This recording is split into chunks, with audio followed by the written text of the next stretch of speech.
Hi everybody, welcome back to the continuation of our sessions on morphology. In this part, we will talk about morphological processes and we will finish with the purposes behind morphological processes. What are morphological processes? Let's read this from Alice's Adventures in the Wonderland by Lewis Carroll. I never heard of uglification, Alice ventured to say. What's it? The griffin lifted up its paws in surprise. Never heard of uglify? It exclaimed. You know what to beautify is, I suppose. Yes, Alice said doubtfully. It means to make prettier. Well then, the griffin went on, if you don't know what to uglify is, you are a simpleton. So now what's there? A new word is created. How? Using the same morphemes that are there in the language. We have pure, purify.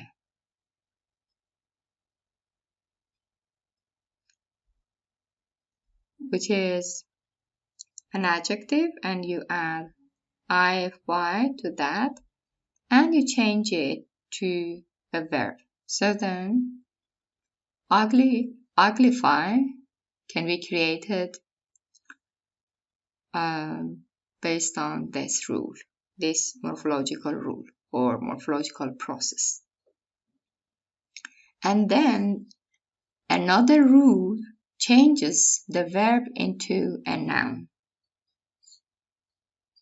Uglification. We have cases of adding tion, sion at the end of a verb in order to change it into a verb. And this is highly productive.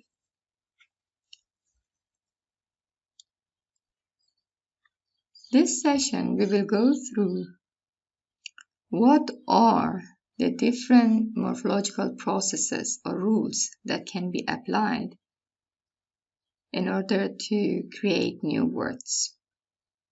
And the thing is that, well, this knowledge of creating new words using morphological processes is unconscious because this is part of our morphology. And in the definition of morphology, we said that's the unconscious knowledge that we have about words and word formation rules. So anybody can come up with creative forms of the language, but it all depends whether it takes on or not. What are morphological processes? Or what's the definition of morphological processes? Morphological processes are rules that we use in order to either create a new word with a new category or meaning. That is, we change its category. We change the category from a verb to a noun, like what we had here, uglify, uglification. Or meaning. So we create a new word with a new meaning. Happy, unhappy. Or we use the morphological process to convey grammatical information and relation. For example, tense or number, plural s that you add at the end of words in order to make it plural is a kind of morphological process. And they have a name. This adding s to the end of a verb in order to make it third person singular, or adding s to the end of a noun in order to make it plural. Well, they have a name. The morphological rule has a name. We will go through them. The rules that we go through are affixation, reduplication, suppletion, backformation, conversion or zero derivation, blending, clipping, acronym, and compounding. But these are not the only rules that are there in order to create new words. We have more rules, but we just focus on these rules. Some of these rules you might not find it in your book, but I wanted you to have a more complete picture of what are the morphological rules that are used. In affixation, which is quite familiar morphological process, both in Persian and English, we use that. Attaching morphemes to the beginning. For example, turn, return. Gasht, برگشت. Or the end of a word. For example, morph, morphology, morphological, process, processes. We are adding morphemes to the end of them. Or in Persian, gol, gulha. Ha is an affix that is added to the end. Or guft, guftar. R is an affix that is added to the end of a word. And they have different purposes, as we will see later, that some have only a grammatical purpose, like ha in gulha, or they have the function of creating new words and deriving new words. Derivation is their purpose, as we see it in guftar. Guft and R has a derivational purpose. And in the middle, for example, we have in Persian sarasar. O is in between, or keshakesh, در کشاکش روزگار, در سراسر زندگی. So we have sar, and then there's O in between, which is an affix in order to create a new word. Or both the beginning and the end of a word, that we do not have it in Persian, but we have it in other languages like German, like Dutch, and the language that we will talk about right now. When we attach the morpheme to the beginning, we have prefix. It is called prefix. When it is added to the end, it is called suffix. When it is added in the middle, it's infix, and when it is at both sides, it is circumfix. So now let's have a look at suffix examples from Turkish. Anlaş, understand each other. Seviş, love each other. So what's it that is repeated in these two forms and has the same meaning, that the meaning does not change? So something that changes is that anla and sevi are not in common between the two words, but there is something that is common between the two words, and that's the sh part. And there is one thing in its meaning that is shared by the two, and that's each other. And there's one part that is not shared, and that's understand and love. So based on the meaning, it seems that we are dealing with a verb and some small part that means each other. And that small part is made up of sh. When we analyze it, well, we have anla and sh each other, or sev and ish each other.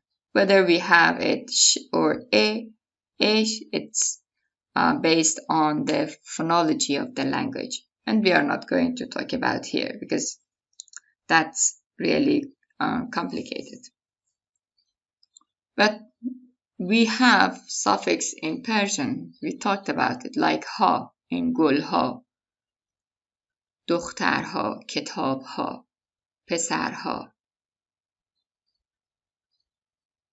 Or are گفتار، کردار، رفتار، نوشتار. So we see that we can add small parts, small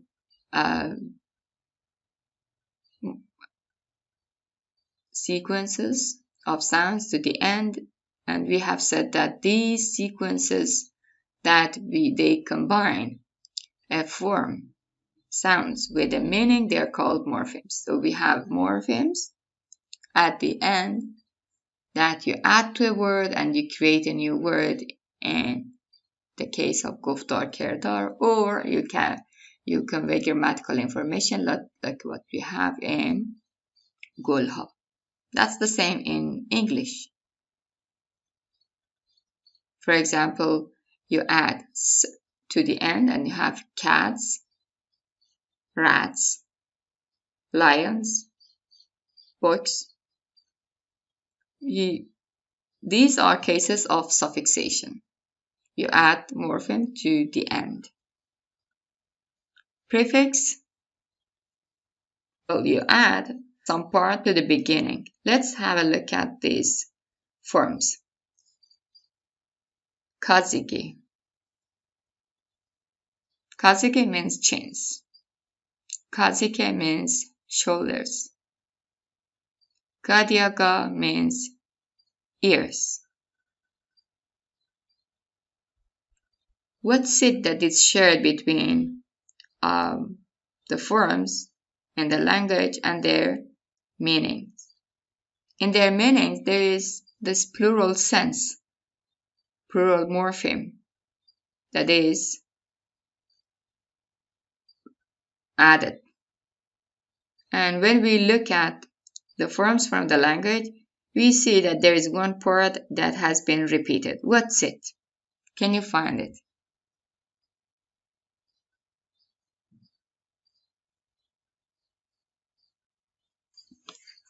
Ka is the plural morpheme in this language. However, you do not know the language, which is Istmus Zapotec, which is spoken in Mexico, but you are able to recognize what is the form that is repeated with a constant meaning, which is ka.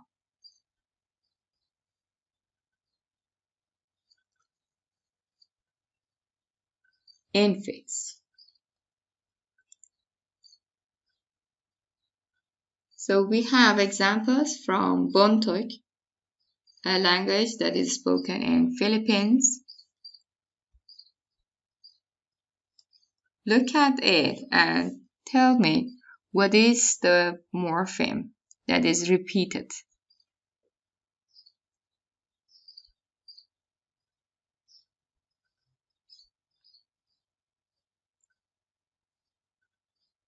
What is shared by all the three? When we look at the meaning, it's to be, which is shared by all the three forms. And when we look at the words, it's um.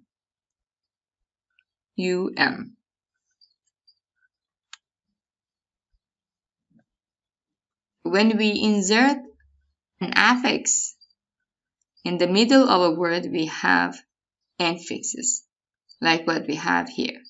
We have ficus, and we insert and we have fomicus. We have kilat, we insert and we have kumilat. We have fusul, and we insert and we have fumusul. circumfix. So let's have a look at these words and see what's it that is repeated in these forms. And circumfix, well, we have affixes both at the beginning and at the end of the word. That is, the root, the stem, is surrounded by affixes.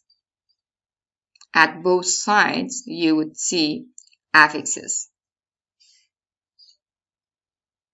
So what's that is repeated? First, one thing that is repeated in all of them based on the meaning is the negative meaning. So therefore, there is something that is shared between all of them, the meaning, and that's the negative, because he, it, well, it's not shared. Good, yellow, hot, open, they are different. There's one thing that is shared, and that's the negative meaning. When we look at the words, we see that at the beginning of all of them we have ik, and at the end of all of them we have o. So this is what we mean by circumfix, that the affixes come at the beginning and at the end of a word. And they are derived, the form, the words are derived from chukma, ikchukmo, lakna, iglakno, pale, ikpalo, tivi, iktibo. Yeah, so it seems that when they are adding o, if there's a vowel, they would delete it.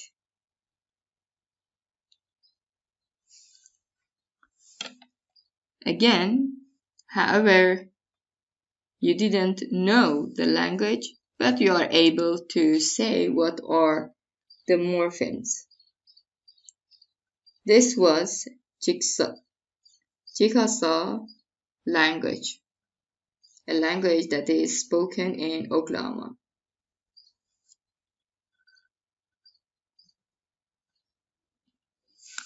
Another morphological process is reduplication, in which we repeat all or part of a word. For example, in mana o, he wishes, savale, he travels. So we change it into plural. They wish, they travel, by repeating part of the word. What is that part? Find it.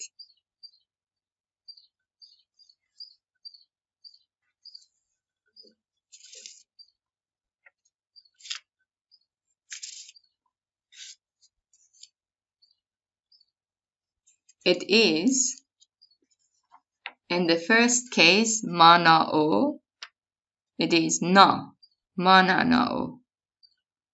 And for the second word, savali, he travels, it is va, savavali. What is the difference between reduplication and infixes, if you remember it from the previous slide?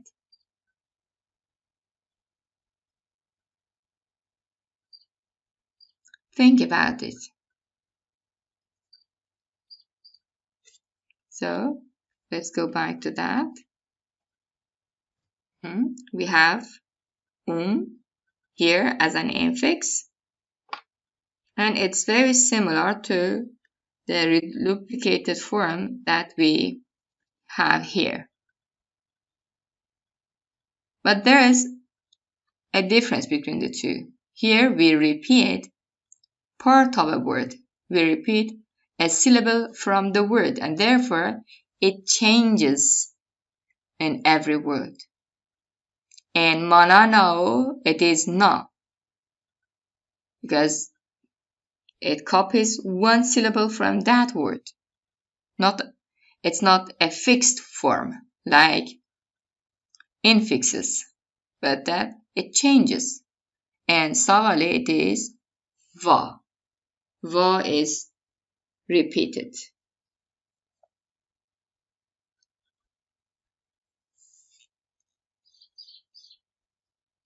The language is Samoan. So not only in Samoan language we have reduplication, in Persian we have reduplication. We have kam. What is the reduplicated form of kam? And we have toned. And what is the reduplicated form of it? Kam. کم پیدایش شد. تند می نوشت.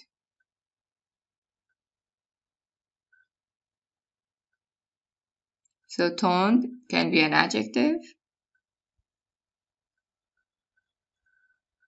At points it can be an adverb.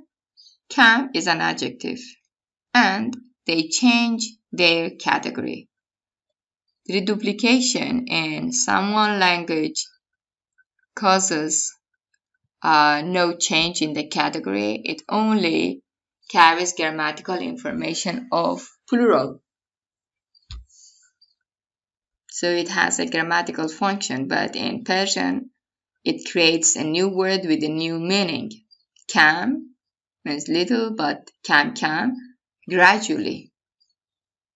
They are different in meaning and in their category. Suppletion. What's it? When we use two forms that are unrelated to each other in form, in their phonology, they are distinct in their phonology from each other, but they encode, they represent some semantic relationship or some grammatical relationship between the two words. For example, go and went, they do not resemble each other in any way. They are phonologically different forms, but they show the tense relation between these two, that went is the past tense of go. Or look at good. Better and best. So better and best, they are comparative and superlative forms of good. But they are phonologically different. It's not like fast, faster, fastest, but that the whole word changes. Good, better, best. So when we have the use of distinct and phonologically different forms, that they do not resemble in each other in the form, but that they have a grammatical relation or a semantic relation, we have suppletion. In Persian, we have خوب,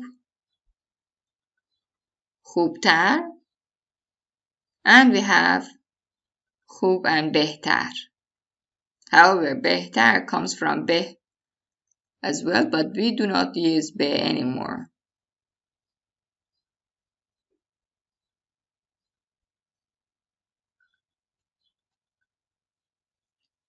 Another morphological process or rule is back formation.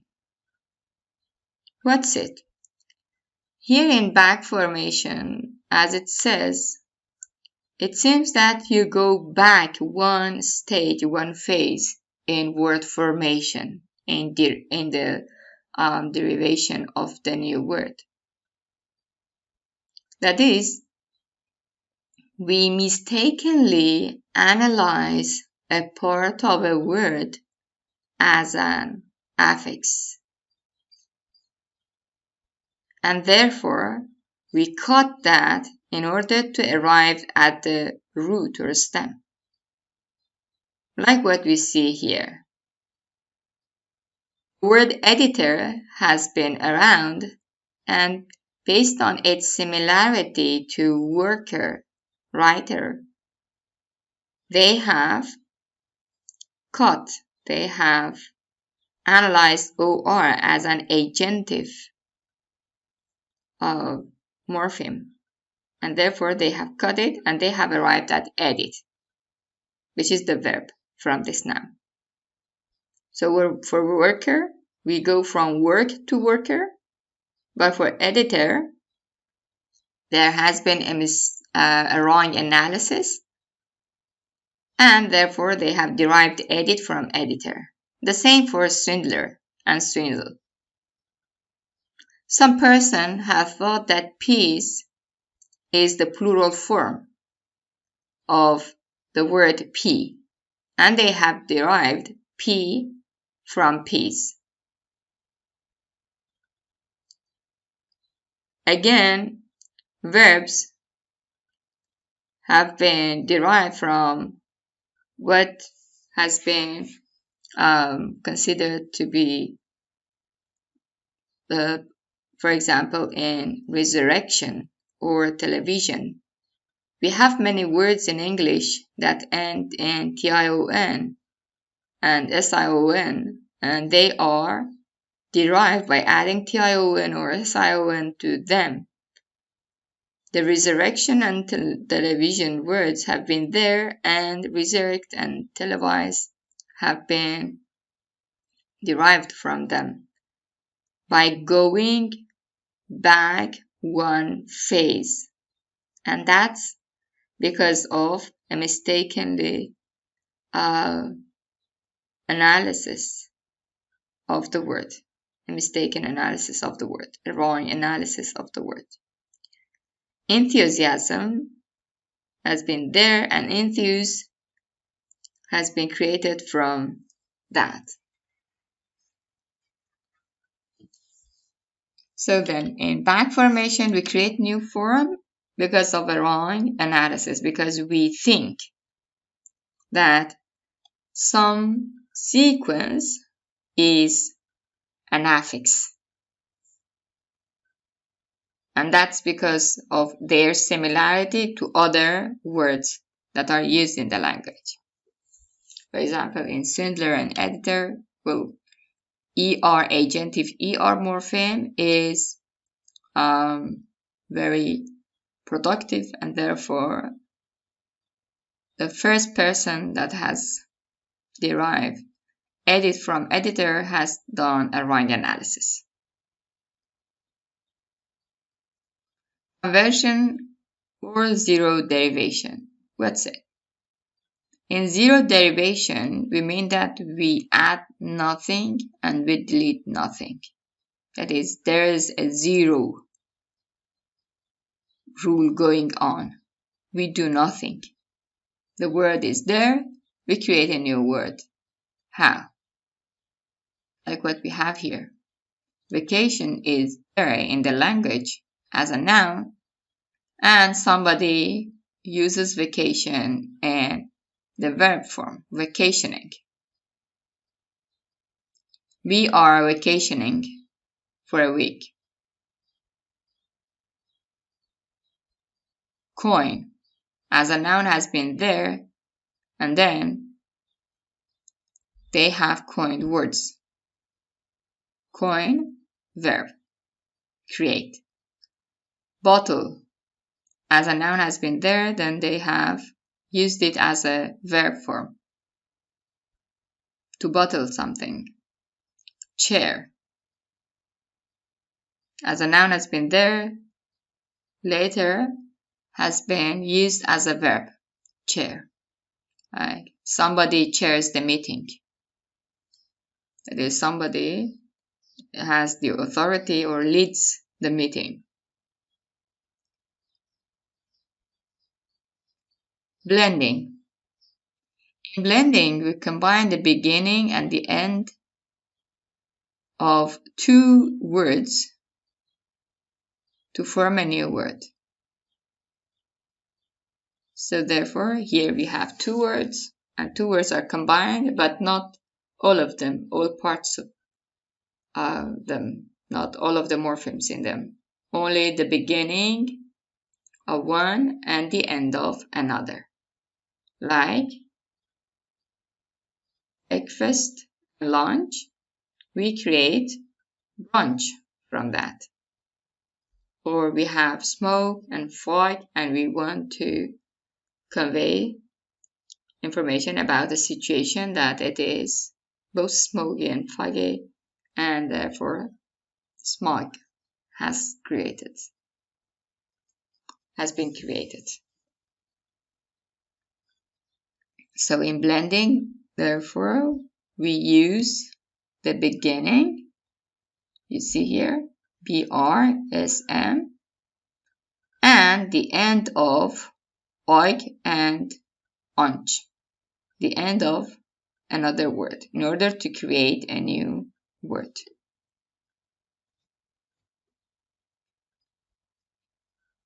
In Calc, what happens? Another name for that is loan translation, and you might know something about گرته برداری.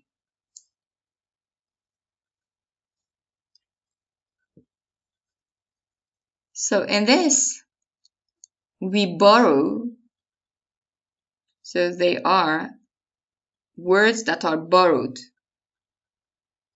But the thing is that you do not borrow the form, but you translate it into the borrowing language.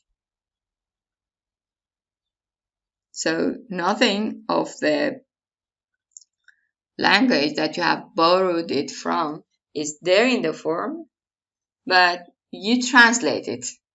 The structure is the same, and that's why some traditional grammarians, they say no to loan translations, and they say this is dangerous for the language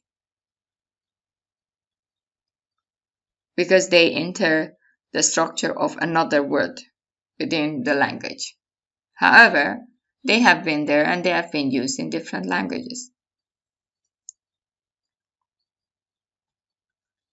From French, gratte-ciel and pomme de terre, they have entered English and Persian as skyscraper and سیب زمینی. So they have translated the words and they have borrowed it into a language. Sometimes we just borrow it. For example, fax in Persian, which is a borrowing, or telephone, which is a borrowing from telephone.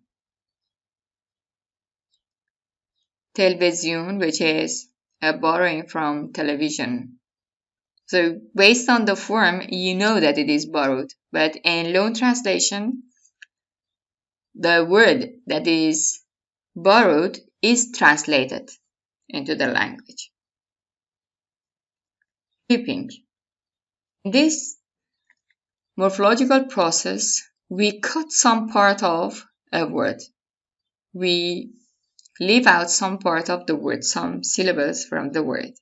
We abbreviate it. For example, fax, or tele, or flu, or blog for weblog. Sorry for this mistake.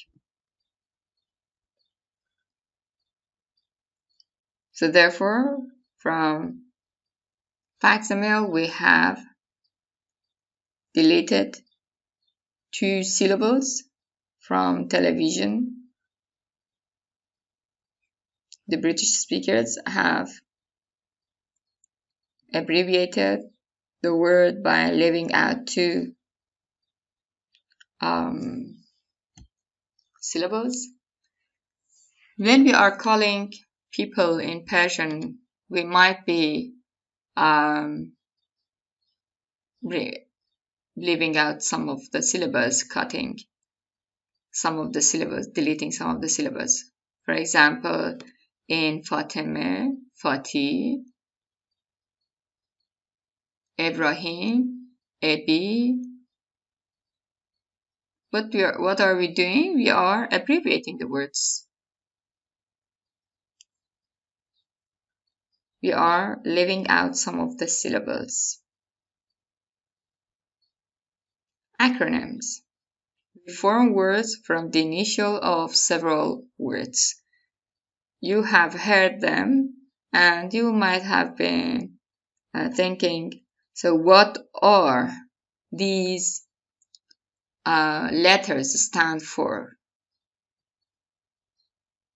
For example, NASA. That's it. It's National Aeronautics and Space Administration, or UNESCO. U stands for United, N for Nations, E for Educational, S for Scientific, C for Cultural, and O for Organization, UNESCO.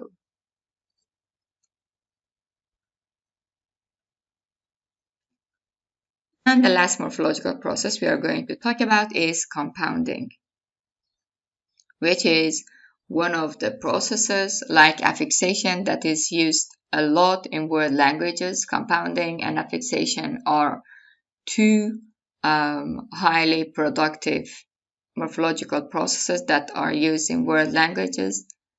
And in some languages, the compounding, that is combining two or more words to form new words, is very common. For example, in Dutch and in German, you might see the names for streets that are very, very long because they have added 3, 4, something, and sometimes 5 words in order to have the name of the street, and at the end they would have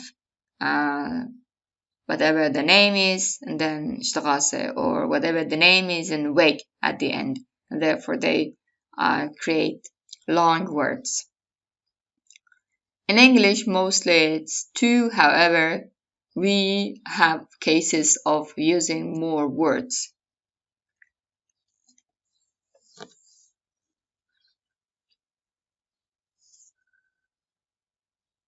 In English, we can use an adjective like bitter and combine it with another adjective like sweet, and we have bittersweet. We can have a noun like head and an adjective and combine it with an adjective, and we have headstrong. Or we combine a verb with an adjective and we would have feel good. An adjective and a noun to have poorhouse. We can combine a noun with a noun and we have homework. In pickpocket, we have a verb combined with a noun. We might combine an adjective with a verb and have the verb whitewash. Or spoon feed, which is a combination of a noun, spoon, and feed verb. Or we might combine two verbs like sleep, walk. In compounds, in most cases, the rightmost word is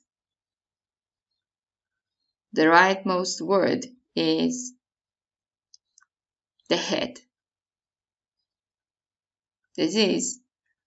It's the one element that determines the meaning and the category of the compound.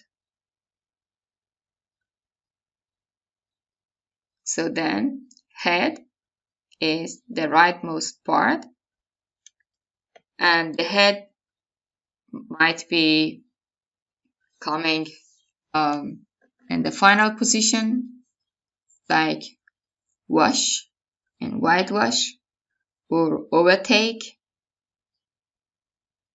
in which we have a preposition and verb, It might come at the end, or it might come at the beginning, sundown. However, this is not common. The common one is that the rightmost word is the head in English. And based on where the head is, whether the head is within the compound or not, we have endocentric and exocentric compounds. Endocentric compounds are transparent, but exocentric compounds are idiomatic. It's not easy to determine their meaning based on the words that we have there, based on the verb, the head, and the word that modifies that. For example, in olive oil, well, it's oil from olive. But what about baby oil? Is it oil from baby? No, it is oil that is used for baby. Or hunchback versus flatfoot. In hunchback, we have a transparent meaning. You can guess what it means, but in flatfoot, well, if you guess the meaning is not correct because it has some idiomatic meaning. So here, therefore, a flat foot is not a foot that is flat, but is a person, is a soldier. But hunchback is a person whose back is hunched.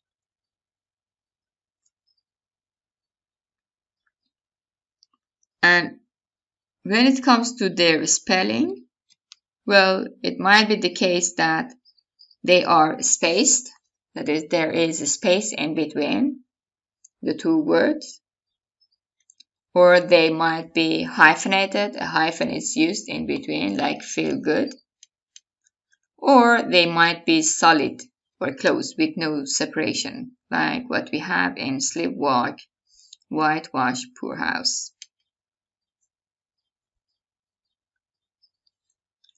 In Persian, again, we have compounds like kitabkhane, mehman sara.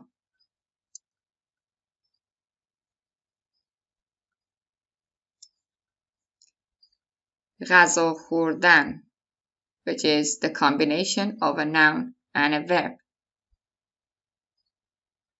They make complex predicates, compound verbs.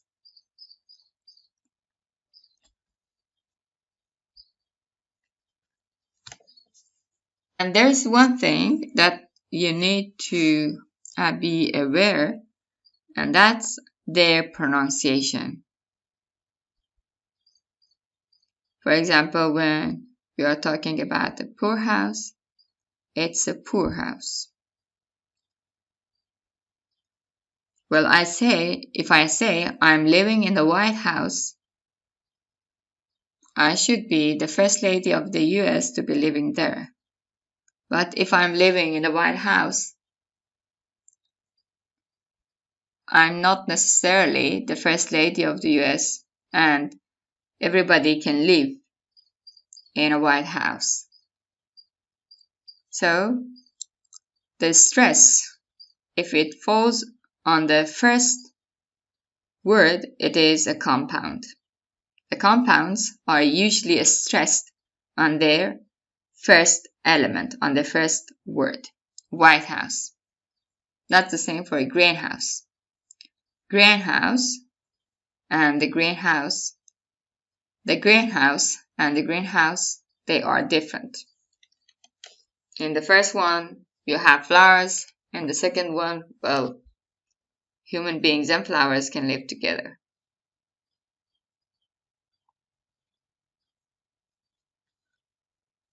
Why do we use morphological processes or word formation rules? Sometimes we use the morphological processes to create new words with new meanings or new categories. Sometimes We use them in order to convey grammatical information.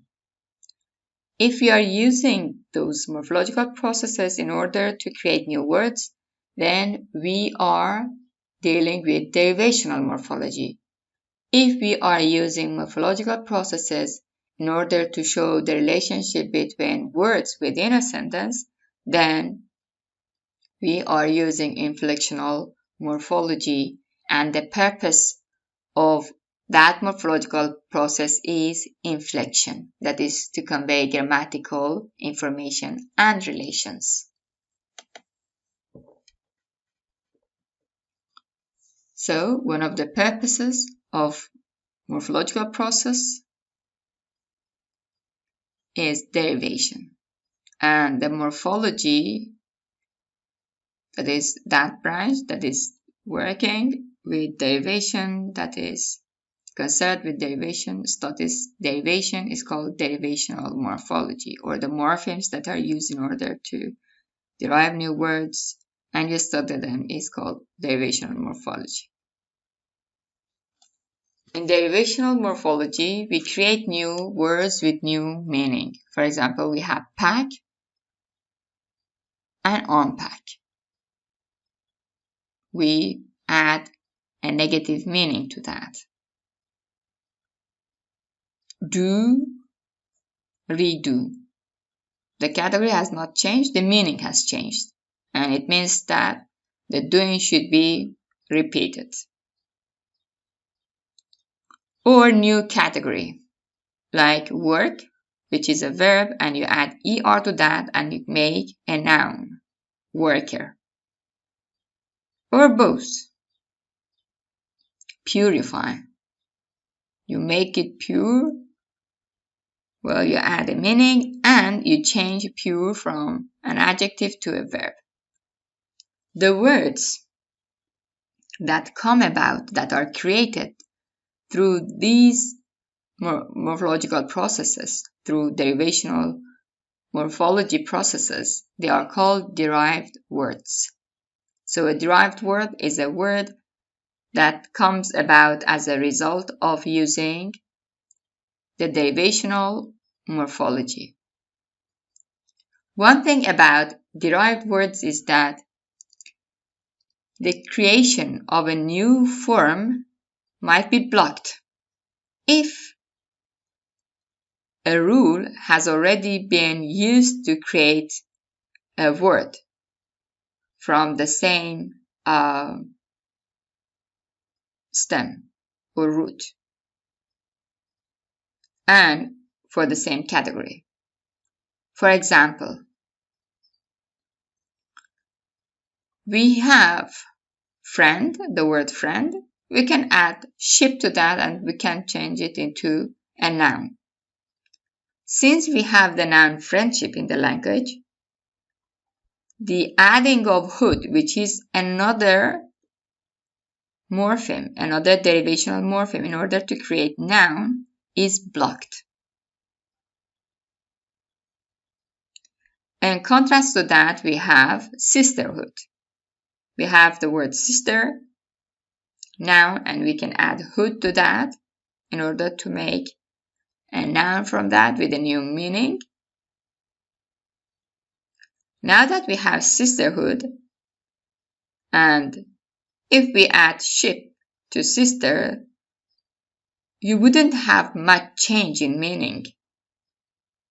That is, it's not giving us anything in return if we add ship to that. Like, there is no added meaning to that. Therefore, the new form is blocked. So then, what is blocking? When a new word enters the language through the application of morphological rules, other complex derivations may be blocked.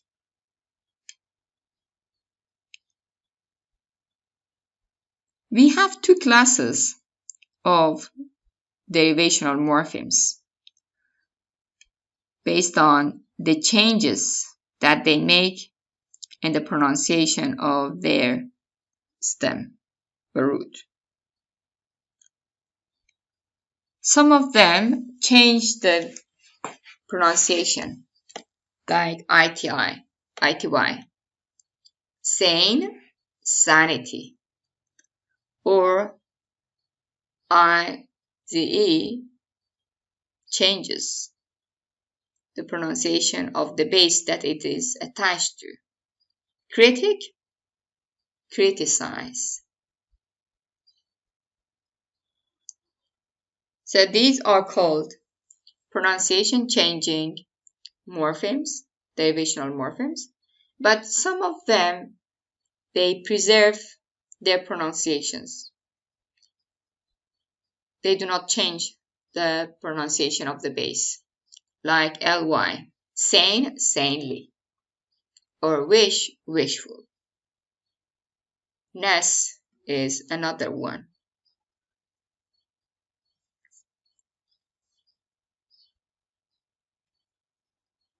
Another purpose of morphological process is inflection, conveying grammatical information. These morphemes, they are strictly grammatical. That is, they are required by the rules of grammar, the rules of syntax, and they show relationship between the different parts of a sentence. For example, in he runs, if we are adding third person singular to run, it's because we have a subject which is third person singular that requires that the verb would be agreeing with it. So for agreement of the verb with the subject, we add a morpheme.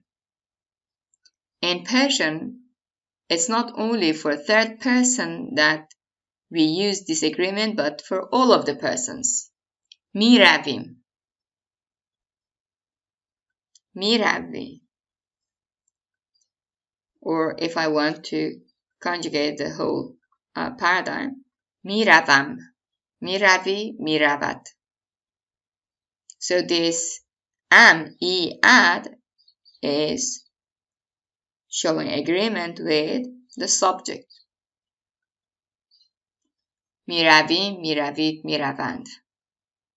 It, and. Again, morphological endings, morphemes, inflectional morphemes that you use in order to show grammatical information of a tense, person, and number. However, here it's not tense, it's only number and person. Miravim, miravit, miravat. Miravam, miravi, miravat. So, therefore, they carry grammatical information like tense,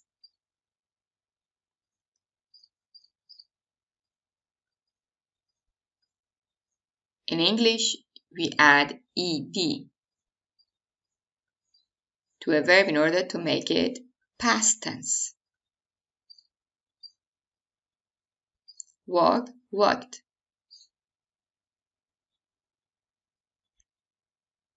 Or we had suppletion and go, went, teach, taught. Number, like what we talked about.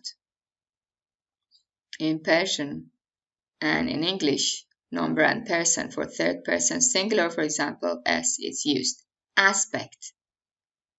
In some languages, we have small morphemes that show perfective or progressive aspect, like we are painting. Ing shows progressive aspect. Or gender. In Arabic, you have t at the end in order to show the gender.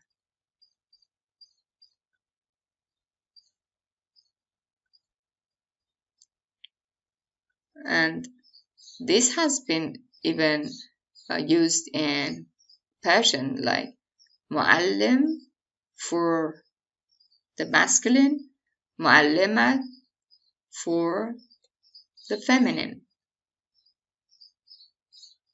muallimun, muallimatun. That shows feminine, masculine, gender. And this has been borrowed into Persian for some time, but then they have dropped it. That's what you hear in walid, walide, walide mukarrame, or marhum, marhume. Case, which is used in some languages like German in order to show the relationship of the noun to the verb, to say whether it is a subject, object, or has a genitive case. Only the genitive case is remained in English. John's book. Okay, that is at the end of John's book. It shows the genitive case.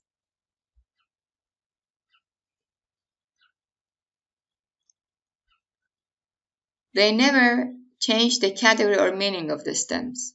For example, work, works. You do not have a change in the category or the meaning. It's just that you add some grammatical information required by the sentence and the syntax of the sentence. They follow the derivational morphemes. When they come, they are the last morphemes that are used. For example, if we are adding plural s, first we need to complete the whole derivation and then you add inflectional morpheme. Commit, commitment, commitments. If you want to add plural morpheme. They are highly productive. That is, they nearly apply to every appropriate base. There are only a few exceptions that they do not apply. Think of the plural morpheme ha in Persian. You can add it to almost all of the words except some words that are there as irregular forms. Or in English, you can add s to whatever words that are there and even the words that would be coined, that would be added to the language. But there are exceptions. For example, the past tense of foot is not foots, but it's feet. Or man is not man's, but men. But they are not a lot. Mostly, the rule applies. Now, let's wrap up what we have already talked about and see what are the differences between derivational and inflectional morphemes. Inflectional morphemes, we said they have grammatical function, that is, they carry grammatical information. But in derivational morphology, the morphemes have a lexical function. They create new words. In inflectional morphemes, they do not change the class of words. For example, a verb doesn't change to a noun as a result of adding s to that. But in derivational morpheme, you have the class change.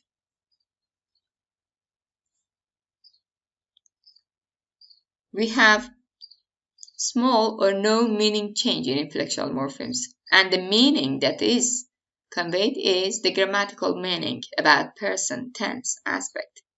But derivational morpheme, we might have some meaning change.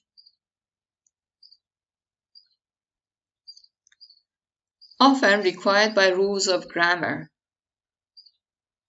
That is, there is something within the sentence, either it is tense or agreement with the subject.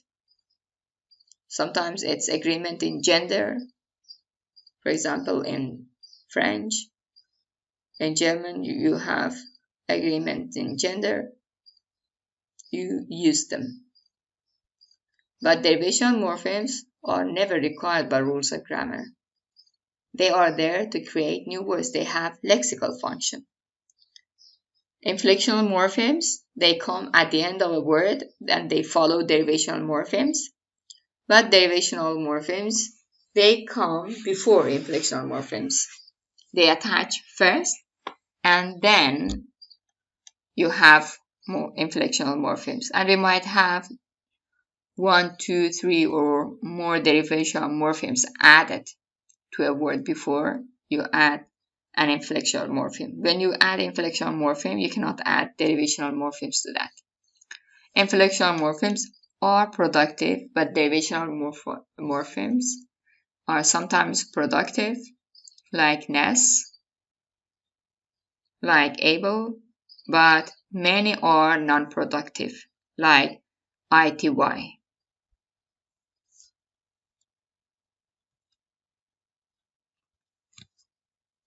So let's have a review of English morphemes and see how we can classify them. English morphemes can be bound or free. If they are bound, they might be affix or root. If they are affix, they are either derivational or inflectional. That is, they are there in order to create a new word like pre, that you added before prefix, or ly, that you add to an adjective in order to create an adverb, quickly. Or they are inflectional, that carry grammatical information, like ing for progressive, or er, superlative form, er, or s, plural s, or third person, singular s. It depends on the context. Or bound morphemes might be roots, like sieve in perceive, mit in admit, fair in transfer. So then, if they are bound, they might be affixes or roots. If they are free, they might be content or lexical words that they have substantial meaning, and they are nouns, adjectives, verbs, and adverbs. Or they might be functional words like they, in, she, is. So that was all about morphological processes, the purpose of morphological processes, and a review of morphemes in English, of commonly used morphemes in English. For next session, we will continue with the hierarchical structure of morphemes, and we will have some exercises to analyze morphemes in a language that you do not know. We do some morphological analysis. Good luck with learning.